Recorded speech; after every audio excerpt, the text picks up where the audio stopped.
How are you doing, everybody? It is your guy, Tazz DA Angel, here with more car talk, good conversation you can ride to. And it is again my birthday, January 11th, the day legends are birthed. All right? You know what it is. Um, so, again, first off, I want to thank everyone for watching, liking, commenting, sharing, participating in helping this podcast grow in every single way that you do and that you can. Happy New Year. This is my first one of 2021.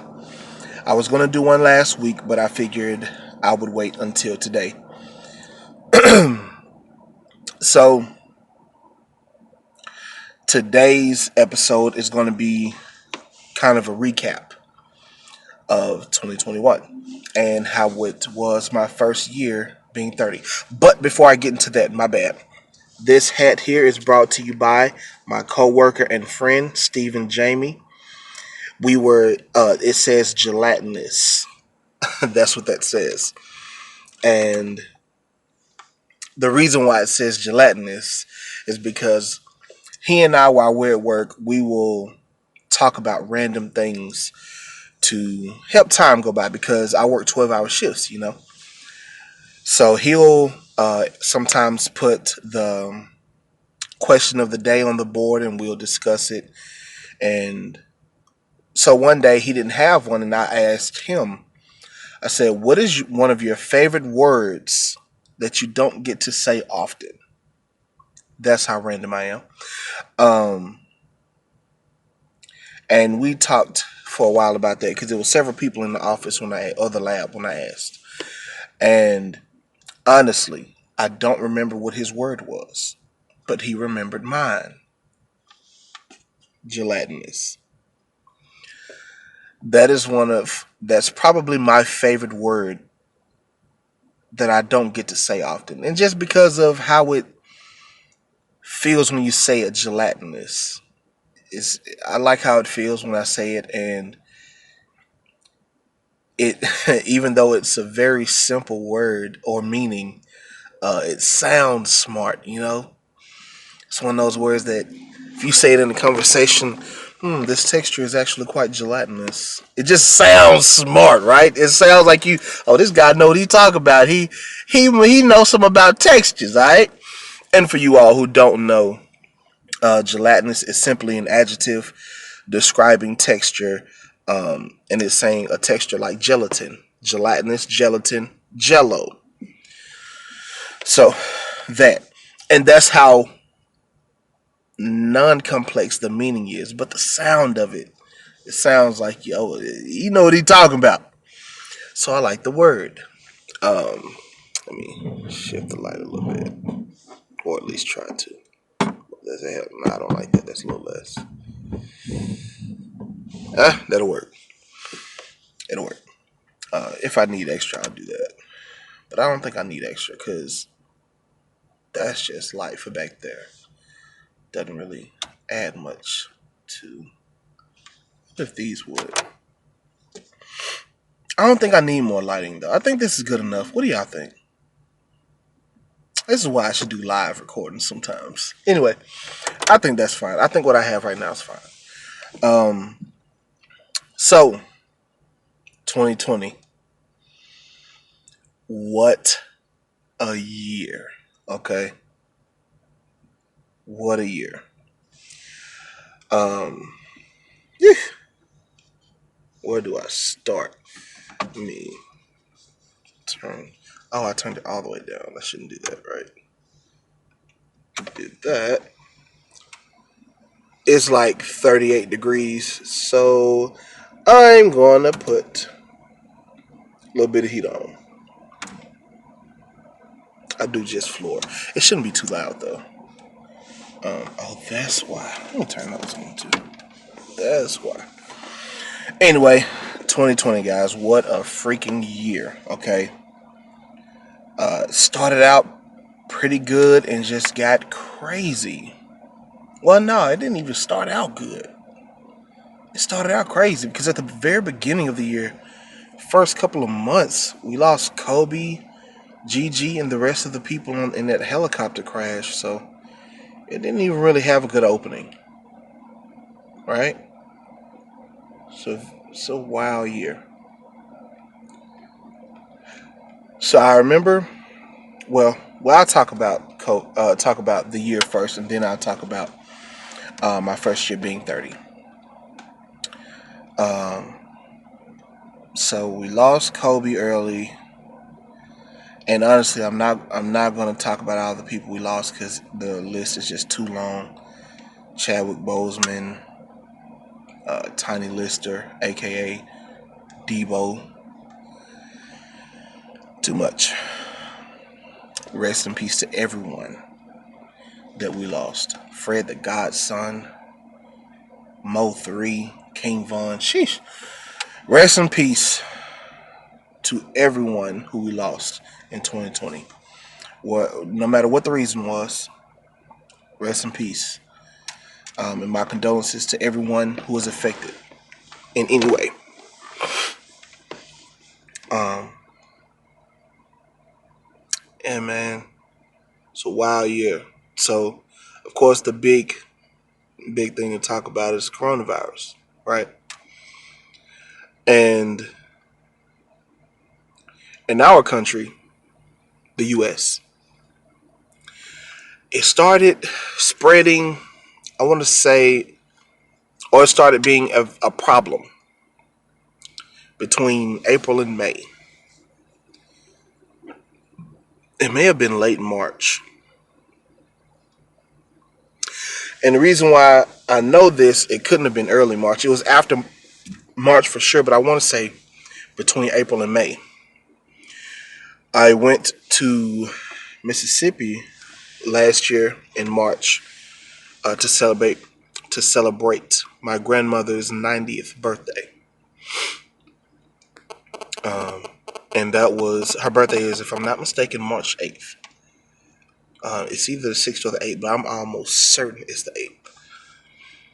So I went to visit her, and we had a party for it. It was great. And when I got back, shortly after I returned, you know, home, that's when I started hearing reports of the virus becoming a pandemic.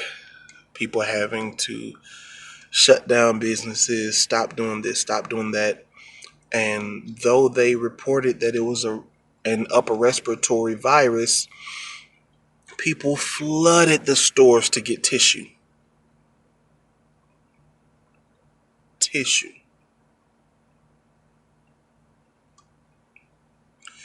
For the life of me, I could not understand that. They didn't get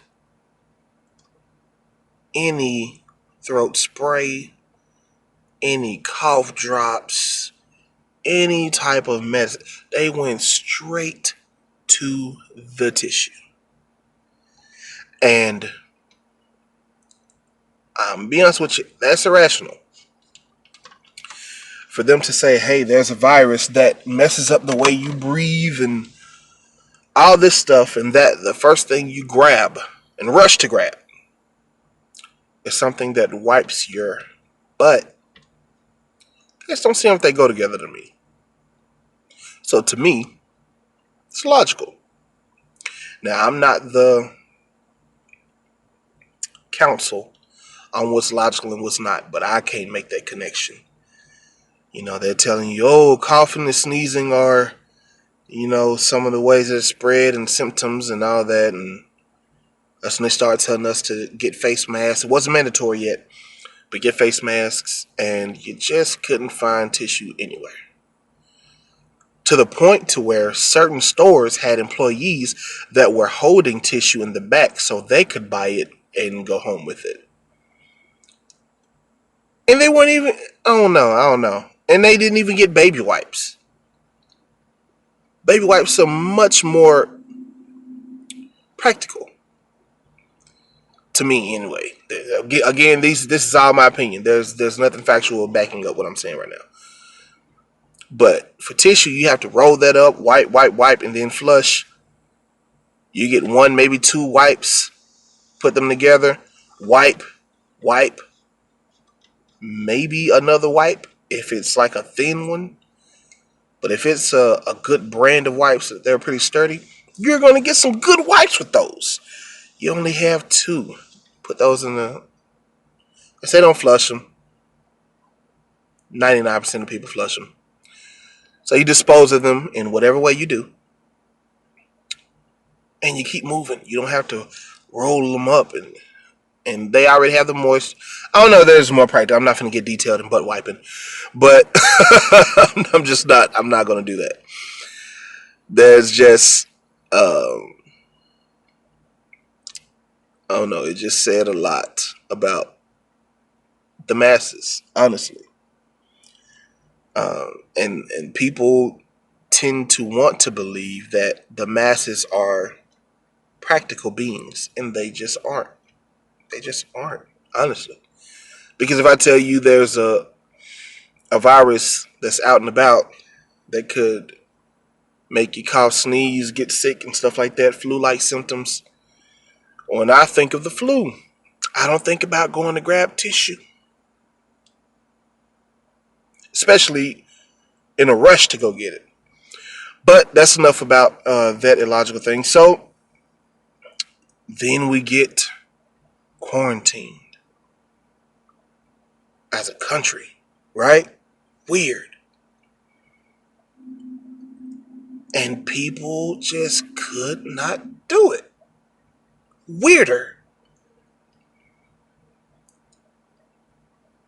To the point where they're having to set curfews in places and want to arrest people but are scared to arrest people because they don't know if they're COVID-19 positive or not because they broke the curfew. It was just chaos, honestly. It was chaos, right? Like, I can't be the only one to experience it. I know you've experienced some form of the chaos from this. And so quarantine as a country. Then each state has its on. I'm sorry, not on. Own regulations.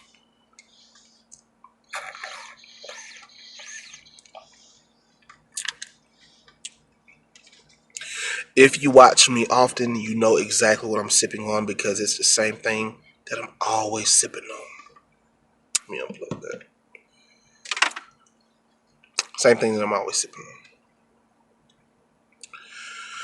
So then we start getting labeled by our job titles and our job places, like places of employment, whether we really need to be out and working or not.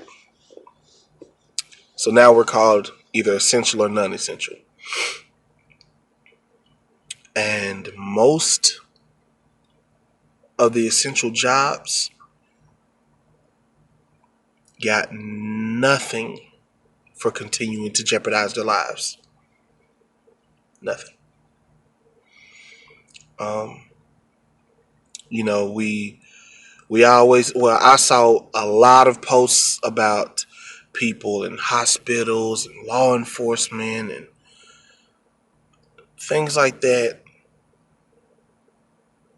but you didn't hear so much about the not so glamorous in your face essential workers. The people who work on subways or public transportation. The people who work in warehouses and plants for you to get the things that you order, or for you to get the things that you don't know you're getting from them.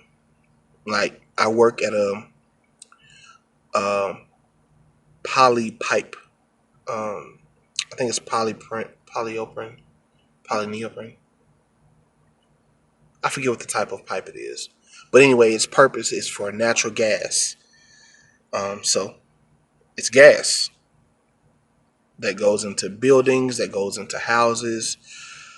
We make conduit pipe which is the pipe that's used as a coating for different companies to put their Wi-Fi wires through before it goes in the ground. So we were double essential because the natural gas, of course, is essential because it's gas. You need gas. And the conduit, because it's for Wi-Fi and phone services and all that, that's telecommunications. We were double essential, but we got nothing in return. Um,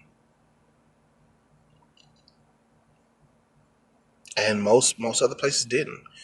The difference is, and I'm not gonna down talk my company because I'm very grateful to be working there, and I like the job honestly. But I do think that they dropped the ball on their preparedness as opposed to other essential businesses. We didn't even get COVID pay. If you tested positive, you weren't out and covered for COVID pay, where most other places did. My father works at a hospital in dispatch. They had 80 hours of COVID pay. If you got, if you tested positive, you had 2 weeks of paid. You didn't have to use your PTO, your sick time, none of that. You were automatically covered because this is a national, honestly worldwide, but national pandemic. We didn't have that.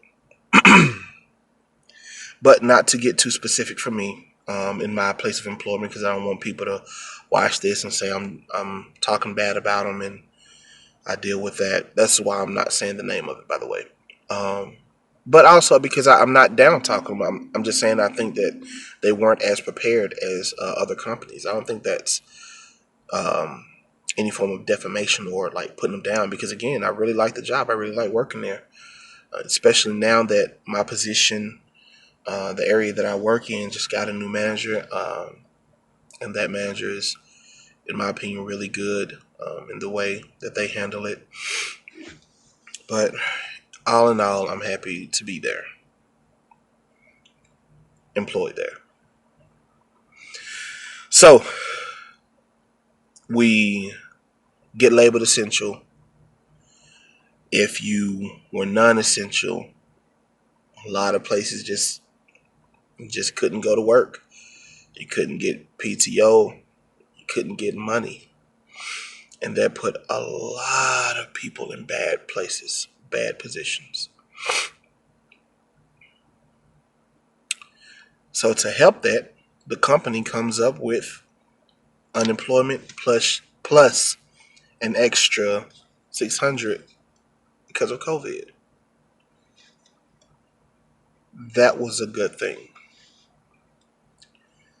Um, of course, you're always going to have people who abuse it, people who did things just to get fired so they could draw the unemployment, because the unemployment plus the extra $600 was more than they were making anyway, so they wanted to ride that out as long as they could. I get it. I wouldn't do it. I didn't do it, obviously. I get it. It's a chance for me to use this bad situation to make more money than I would if it was a regular situation. Again, I didn't do it and I wouldn't do it, but I get it. So I do a video about coronavirus and what it is, to help inform people. And I said things like, it's not a death sentence. Just because you test positive doesn't mean you're automatically going to die. Though people were dying from it, it's not a guaranteed thing. It's serious, but it's not a guaranteed thing. And I really like the way that I spoke about it, honestly, because after I tested positive for it, I went back and watched that episode just to make sure I wasn't flagrant in what I was saying. And I like the way that I spoke about it, honestly, because I saw a lot of people underestimating it. Oh man, it's nothing, man. It's like having the flu. And I said it's like having the flu, but a little worse and stuff like that. I did compare it to it because we were being told that you will exhibit flu-like symptoms. So I compared it to the flu like they informed us, and the things that I researched.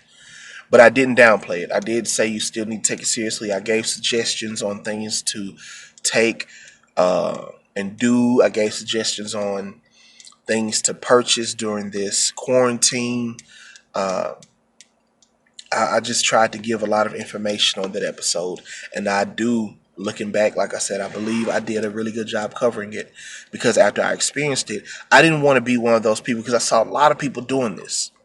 I saw a lot of people saying, acting as if it was nothing, and then once they got it, they had to double back and be like, "Oh, guys, man, it's real, it's serious." People talking about it's not even a real thing, it's fake, the government's making it up. Come on, man, come on. Like people have family members that they're losing. People have friends, loved ones. Like it's just irresponsible, in my opinion. So I wanted to make sure I didn't do anything like that. Because if I did, I wanted to be able to double back, but I didn't, um, because I just don't want to mislead the people, anyone.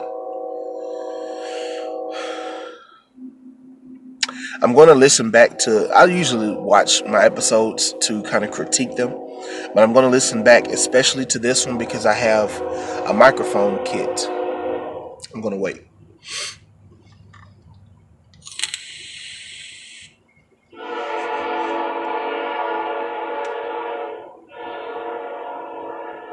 Okay, I'm going to particularly listen back to this one because I have a microphone kit that is attached to my phone that is supposed to increase the clarity of audio. Um, so that's why I stopped because it's supposed to increase the clarity and stuff. And you have this loud train horn that's driving by, or yeah, driving because the conductor is driving it. Yeah. So this train passing by, and the horn is just. I didn't want it to be over me. Um, but yeah, so I do like the way that I spoke on the coronavirus initially, and then I also did a video after my 14 days, um, telling my experience with it.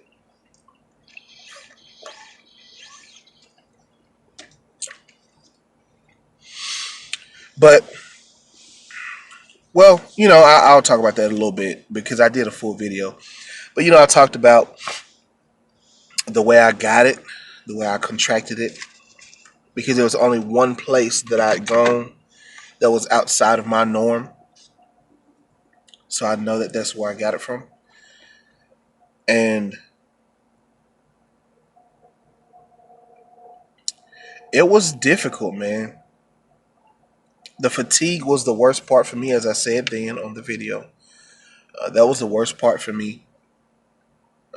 That and the body temperature just changing sporadically. I'll be so cold that I have to put on sweatpants and a jacket one moment, and then minutes later, I will need to take all of that off. Not to get too detailed, but body temperature changes. And once I contracted pneumonia as well, while I had the coronavirus, uh, that's when the breathing issues came in. And whew. And the first day, excuse me, for me was the scariest because I didn't want to not have a chance to fight. I was really, really nervous, scared, honestly, because I didn't want to lose the ability to fight it. Like, at least give me a chance to fight. Don't take me out of my sleep. So I didn't want to sleep the first night. Stayed up to like 3, 4 in the morning, I believe, if not later than that. But stayed up very late. Um, but continued. It continued to get better and better, through time. And I lived, you know. And I say that laughing because, of course, I lived because I'm talking to you right now. But also, I'm saying I'm laughing because I'm glad I did. Because a lot of people didn't. A lot of people didn't. You know, and I know some people personally who didn't. So I know the seriousness behind it. And speaking of which, I was speaking earlier about how I went to Mississippi for my grandmother's 90th birthday. She got it, and my mother got it for being around her. And then later on, I got it from where I told you I got it in the video. And my grandma handled it better than all of us. Um, than all of us. I was down, could barely eat. Took me 4 times to eat a bowl of soup. Just, my mom was talking about how the fatigue got her. My grandma was chilling, yo. I'm talking about all around the house, cooking and cleaning for herself, and just everything is. And I just think that's amazing. I personally think that's amazing. Which is why I tell people, and I told them then, it's not just about age. It's not just about age. Um, so we're quarantined. We have COVID. It's out and about. We have people rioting, not just protesting, rioting because they don't want to wear a mask.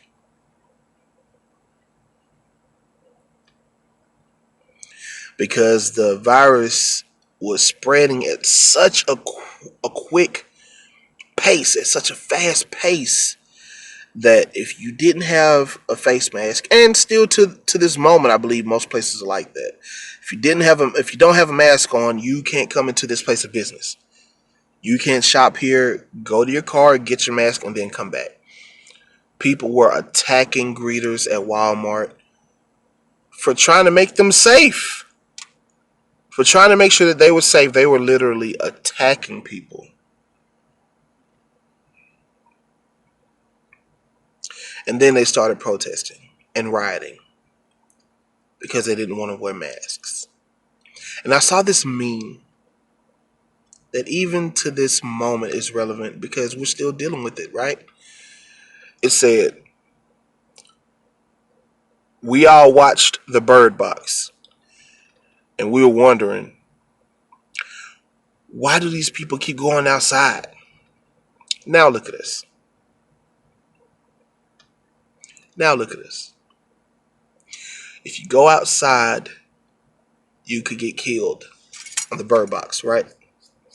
And folks are like, man, why they keep going out there? They already got stuff from the stores and woo woo, all that, right?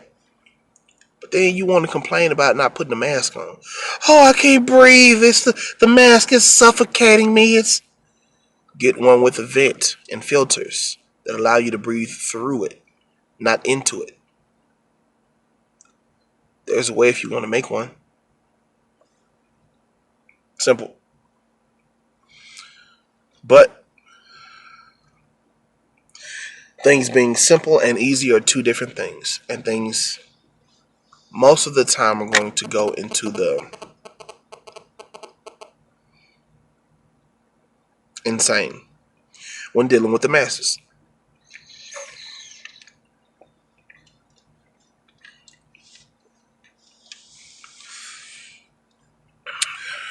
Then we have to keep dealing with police brutality,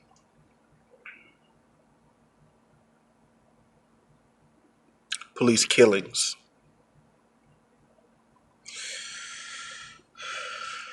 George Floyd, Ahmaud Arbery. Not, I don't believe those are police, but black people being killed for no reason. Let's say that. Breonna Taylor, many, many more.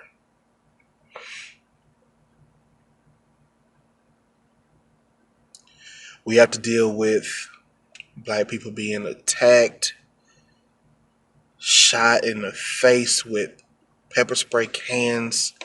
White guy got his face busted by one of them as well, that I'm aware of. Of course, the numbers, I'm not saying he's the only one, but meeting people who are protesting peacefully and silently in SWAT gear,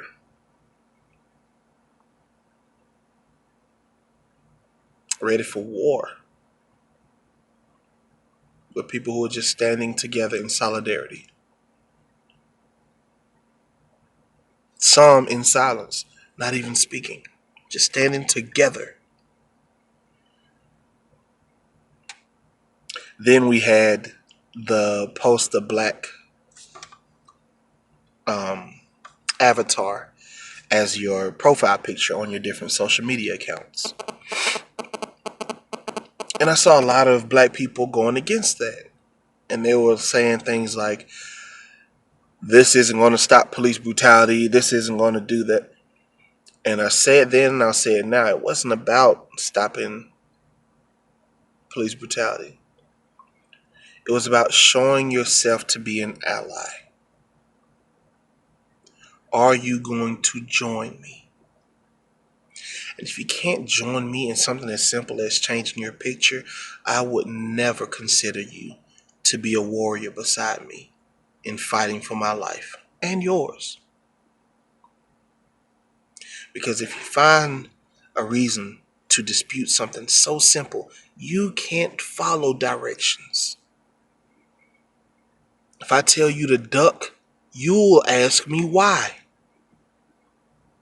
And you will die because I was trying to tell you to duck to dodge that gun that was pointed at your head, or the bullet that came from it, rather.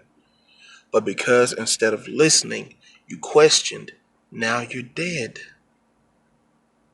See, this is a discussion that I've had with several people before. Several people that I care about. Because if you're around me for a long time, you will see that I am a very big fan of direct communication, which means getting your message out with the least amount of words possible, and nonverbal communication. I'm a huge fan of those. Quick example. In the earlier years, when I first got married, the kids were all pretty young. When I got married, they were 12, 11, and 8. So they're all fairly young ages. And after a while, I taught them how to follow short, concise directions. If we were in someone's house visiting, when it was time for us to go, I would say door. And they would give. After that, when I got to the door, I would say car. They'd all go out to the car.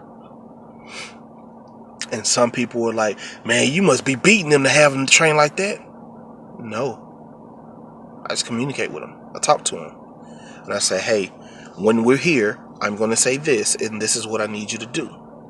And I taught them then that I'm teaching you how to take quick directions, because there may be a time where I don't have time to give this long drawn out explanation. I don't have time to use a bunch of words to get you to understand something. I'm going to tell you to do something as shortly as I can, and I need you to do it at that moment, because I believe in preparing people without fear. Because you could say, oh my God, he's got a gun. Or you could say, he got a gun, get down. I'm delivering the same message, but I'm subtracting the fear. Because if you're prepared, there's nothing to fear. That's my mindset. I've always had a form of that, but it was nurtured more when I was being mentored by Elder Michael Hampton Sr.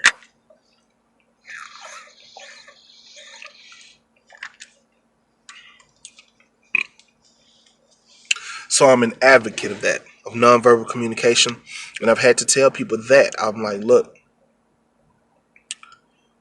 I need you to just do what I say sometimes, especially in the times when I give you short, direct things. I do this real quick. Don't ask me why. I need you to do it. I said, because if I tell you to duck, that's because I don't have time to tell you why. I just need you to do it so you can live. And after you've lived past that moment, I can explain to you why I told you to do it that way. I can explain to you then. Now we're out of the danger zone. Danger zone! Shout out to Kevin Samuels. But now we're out of the danger zone, so we can have that conversation. But in the moment, I don't have time for conversation. I need you to do what I said do. And a person who can't just change their photo to a black circle for a few days without contention, without friction, without attitude, or those who just don't do it, period. You can't be with me. You can't, I don't trust you.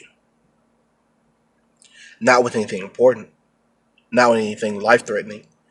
Now, you might be a good person to just chill with and have a good time, watch the game or play the game and all that, but nothing important is given to you.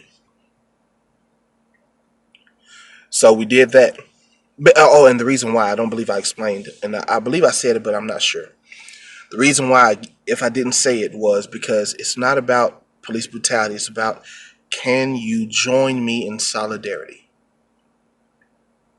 Can you join me so we can both be on a united front? United front. Yes, a united front. Can you do that? If you can, let's build together. If you can't, get out of my building.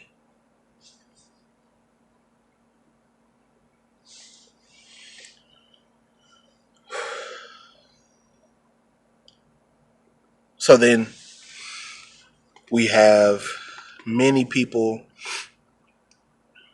protesting, people rioting, people setting up environments for us to riot. Because in not so affluent areas, there are pallets of bricks just being placed in random areas. People in the hood don't have forklifts. Where these pallets getting dropped down by? Who are these bricks being dropped down by? Who are strategically placing these pallets of loose bricks? Now, when bricks and things are being delivered, they're wrapped up because they're being transported on a truck. So they're wrapped up to make sure that they don't fall over all over the road. Excuse me, got a phone call. So these bricks, they're, supposed to be packaged because they're packaged when they're transported. And the only time that they're supposed to be unpackaged is when they're about to be used. Same thing with shingles and pretty much any other thing you use for housing, building, and things like that. They're packaged first. Even our pipe, when we make the gas pipe and all that, it's banded down while it's being packaged, like while it's coiling. After it's done, we put more bands on it, set it up on a pallet, band it down to that pallet, and when we're done building that pallet, it's plastic wrapped. There are multiple layers of protection. But these bricks, these pallets of bricks, are all placed and they're already unpackaged. Some don't have plastic wrap anywhere in sight. Some of the plastic wrap is cut down and just laying there. But there's no building there to build with them. There's nothing for you to do with those bricks that are positive. People are being enticed to riot now. Why? Why? Hmm. So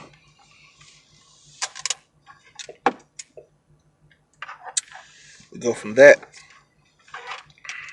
to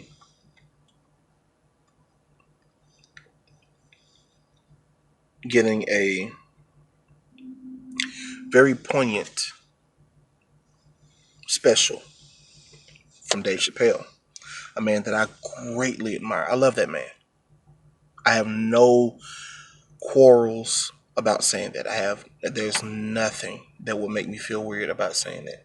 I love that man. Um, like I said, a very poignant,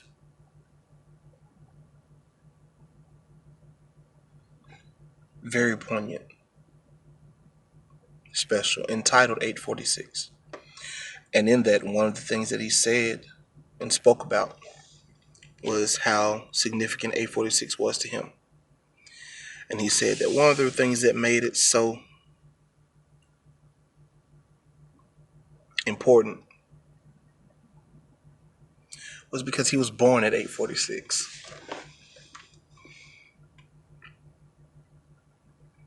In the words of Dick Gregory, that's how the universal God works. That's how the universal God works.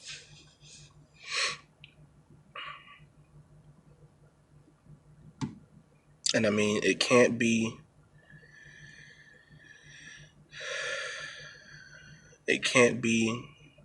disputed. Because how else does something like that happen?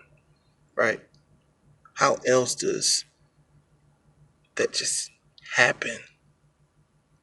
How does it just happen? It doesn't. Simple. It doesn't.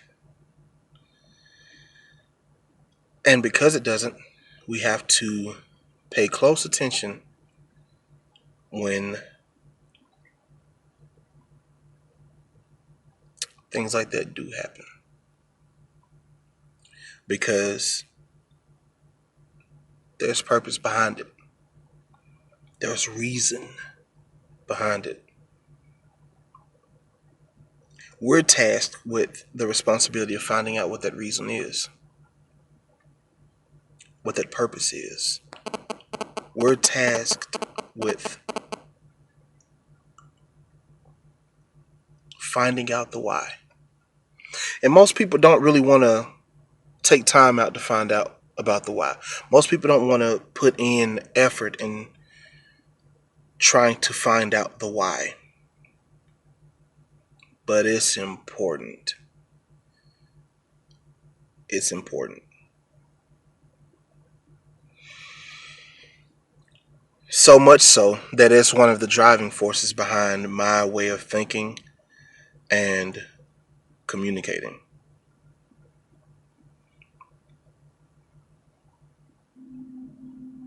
Always, I always want to know why. Why'd you do this? Why'd you do that? But we're not going to get off topic and talk about my philosophies and ways of thinking.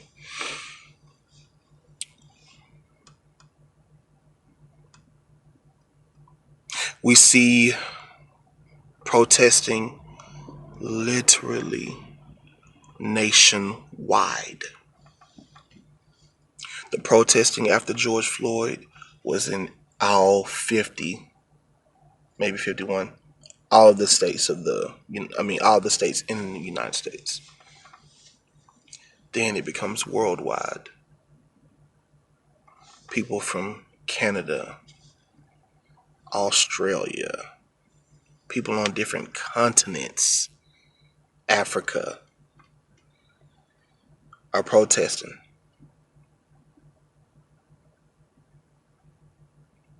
And there's some true change that's being done. Not enough, more is necessary, but there has been change in the right direction.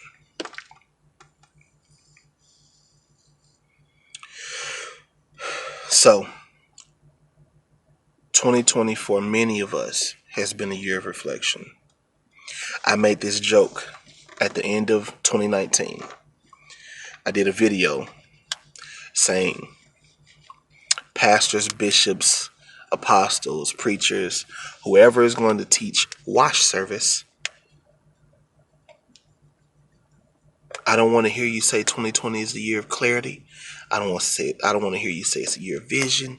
I don't want to hear any of that because it's low hanging fruit. Now I'm talking trash.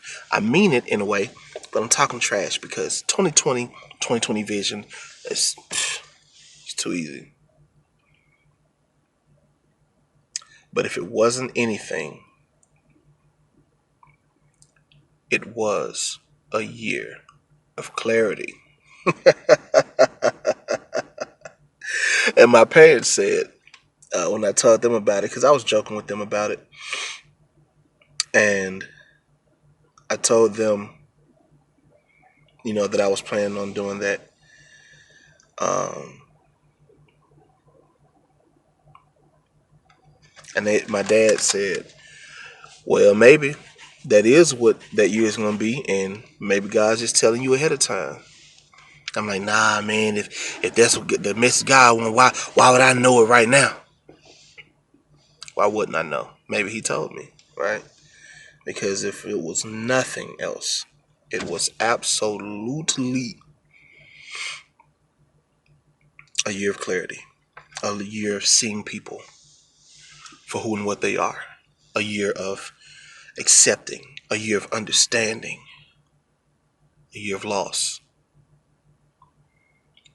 a year of reevaluating who you are to people, what you are to people."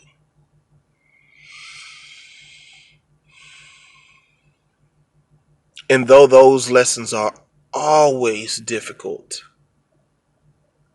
they are also simultaneously necessary.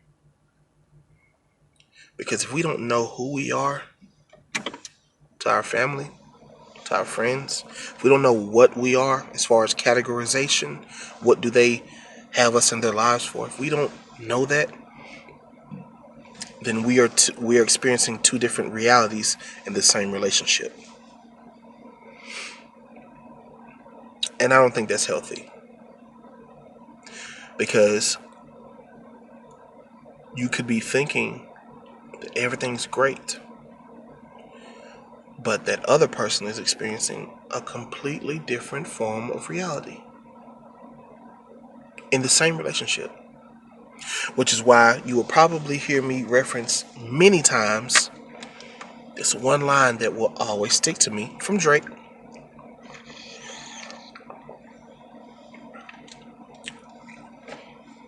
We in the same building, but we got different views. Be in the same relationship, experiencing different things in it. Being in the same building and having different views.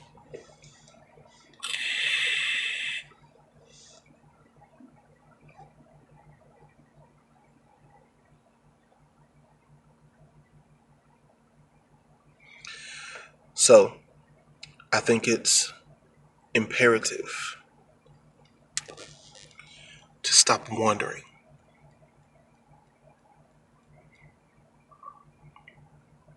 Stop wondering. An episode entitled "We Don't Have the Luxury," where I was speaking on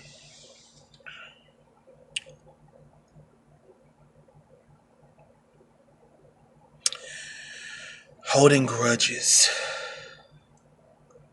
not apologizing when it's time for you to. Um, we don't have the luxury to not love those people that we love because we don't know how much we'll have them, and we don't know how. I'm sorry, we don't know how long we'll have them, and we don't know how long they'll have us. So it's very important.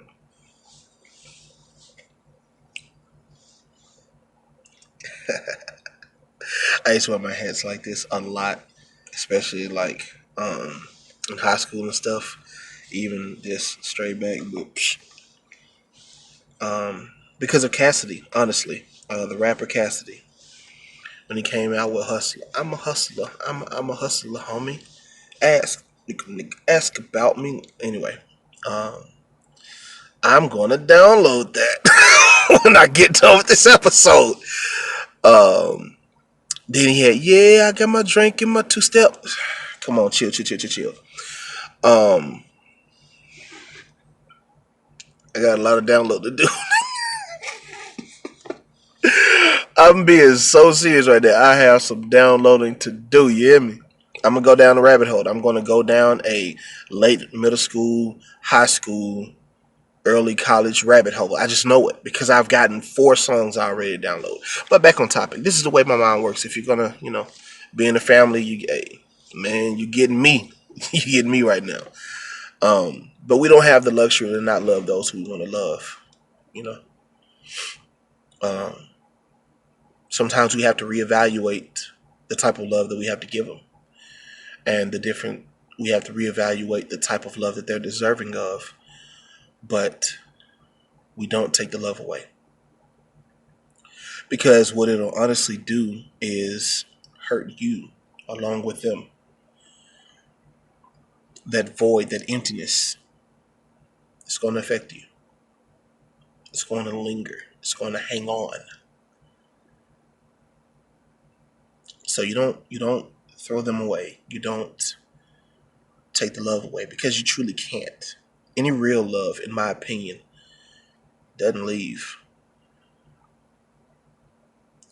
Your behavior towards that person may have to change based on their actions and the way the relationship was. Maybe it was toxic and had to stop, even though you didn't want it to. You don't stop loving them. You just have to change. You have to change the way you treat them. You have to change who they are and what they are in your life. I said that so country. But it's because I was thinking of lives. But then I was like, talking about one, so life. So you have to change or reevaluate who and what they are in your life.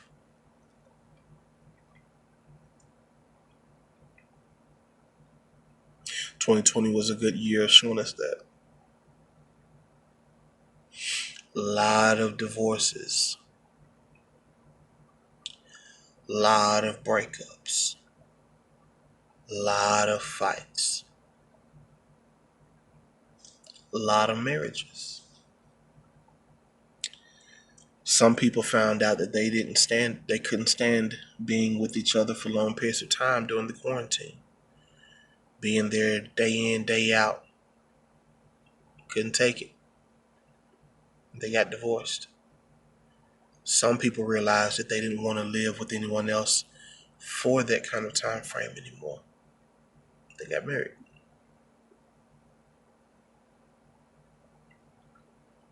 But it showed, gave clarity. See, without the fire, without the heat, without the purge, you don't get metal. You don't get gold. You get a dusty, clunked, colorful rock. But through that fire, through that purging process, you get a gold necklace. You get a silver necklace and earrings. You get precious metals. You get the metal that's under your car and in your car to make it move. You get the thing that holds up buildings. After the fire, not before, and not during. You have to go through to get to. I like that. That may be its own episode. But you have to go through to get to. You have to go through as a football, as an athlete, but as a football player, I play football. You know, when you're in the locker room, you have to go through that tunnel, that's that enclosed space. You have to go through that tight space. You have to go through that tunnel to get to that huge stadium, to get to that field that is your home, the place where you shine, you perform at your best. But you gotta go through that tight space first. It's a little cramped because you got your whole team, y'all shoulder to shoulder, bumping into each other. But you gotta go through that to get to that field where all the people are screaming for you or against you, depending on where you are. If you're away, they're not cheering for you. But if you're home, which is what we're talking about, home field, you go out there and those people are screaming for you, cheering for you, want you to do and be your best. But for you to get there, you gotta go through that tunnel. So you gotta go through to get to. You gotta go through the birth process to get to life. Gotta no man. I thought I had this on vibrate. I can't talk, I'm recording. Matter of fact, let me just say that. Hold on.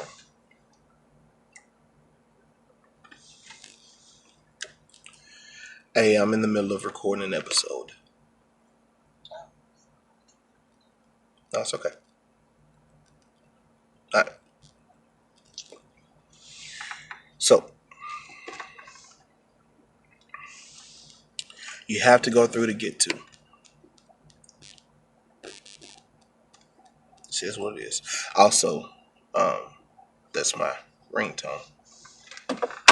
Oh no. What was that? I have no idea what just fell down. Either way. But and again, that may end up being an episode because I'm kind of stuck on that now. But you have to go through to get to. Um, so we learned. Hopefully, we learned. Well, I'll say this: we saw that we have to change. We have to change first, and that's period.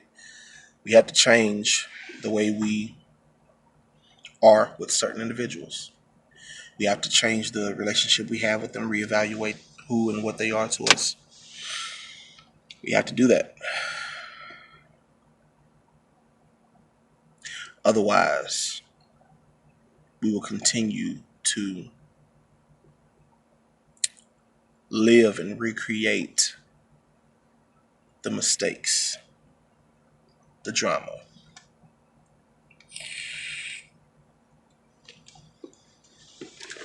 The negativity. And if we don't want to do that, which, if you're listening to me, I don't believe you do, then it's time to reevaluate.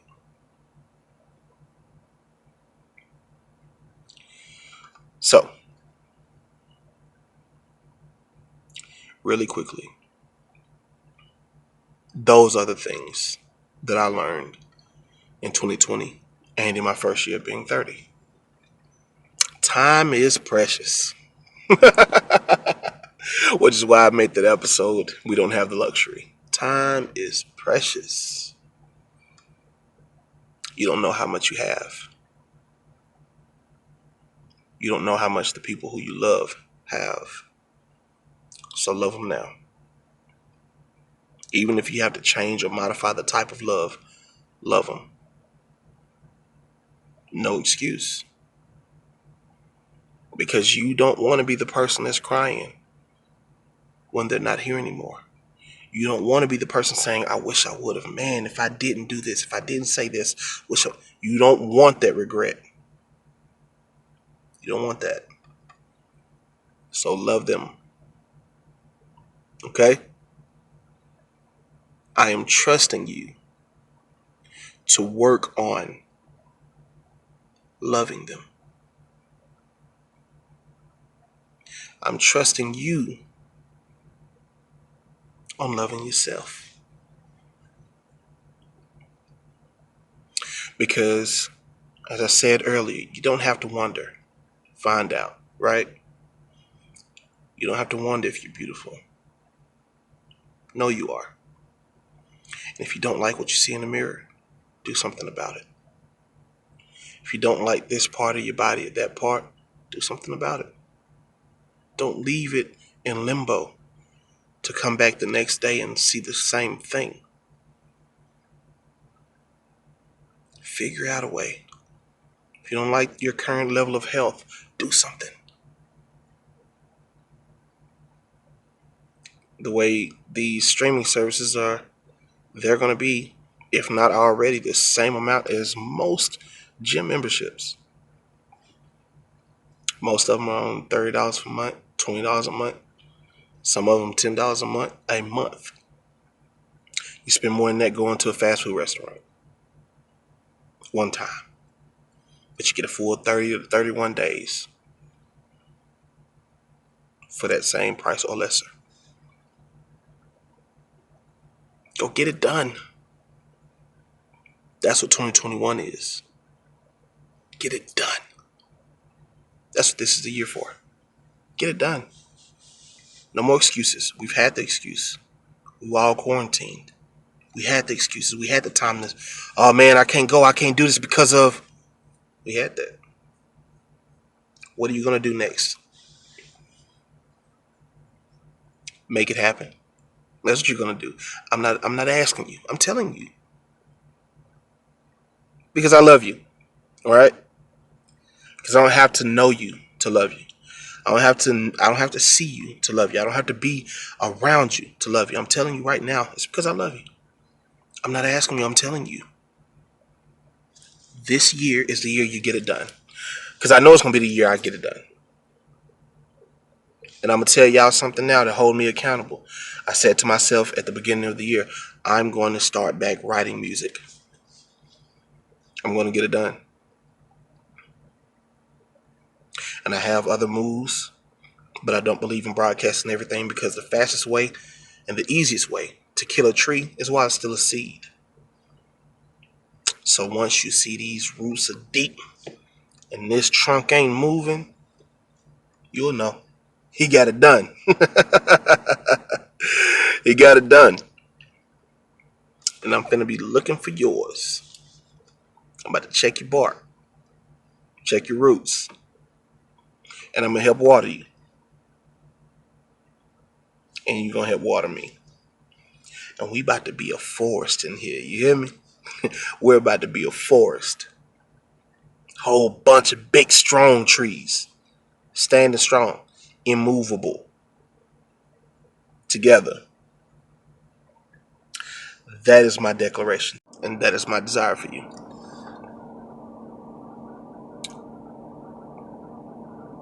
Thank you for listening, watching, liking, commenting, everything.